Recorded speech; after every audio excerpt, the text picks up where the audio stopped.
Dans la ritournelle angoissante et drôle de l'humanité, qu'on pourrait subsumer en un triptyque interrogatif « Qui suis-je ? Où vais-je ? Dans quel état gère ?» l'année 2011 s'inscrit pour l'OPEP sous l'arrondi du troisième point d'interrogation.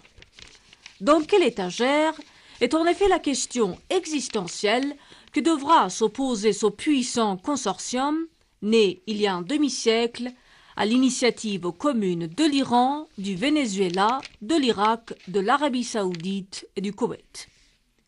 Car ces 157 pays producteurs de pétrole qui en sont membres et qui ont choisi le 14 octobre dernier de désigner l'Iran à leur tête pour un mandat d'1 an peuvent peser beaucoup plus lourd qu'ils ne le pèsent aujourd'hui dans un monde tiraillé entre un capitalisme occidental en déclin et un asiatisme économique montant.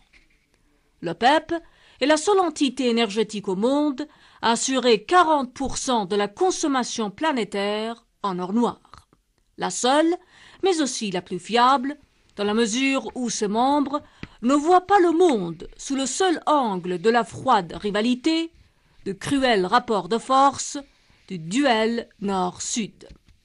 Pourquoi alors ne pas tenter de tirer de cet heureux concours d'opportunités les ingrédients d'une réelle diplomatie du pétrole qui sache préserver le marché pétrogazier des caprices des géants pétroliers euro-américano-russes dont le hockey secoue si terriblement la planète énergie.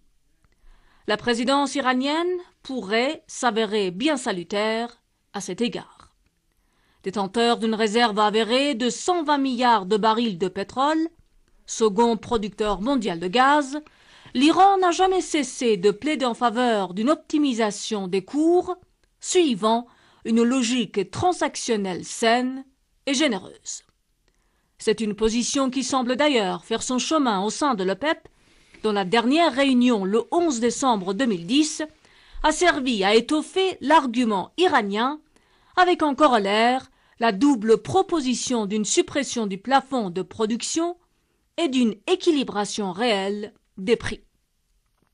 Ce n'est pas tous les jours que de telles occasions s'offrent aux consommateurs d'énergie du monde d'avoir en face un interlocuteur soucieux et de ses intérêts et des leurs. Ce genre d'occasion devra être saisi dans un contexte où les prévisions catastrophiques s'accumulent. En avant-goût, une très sérieuse revue américaine prévoit pour l'année 2011 des cours de brut à 3 chiffres.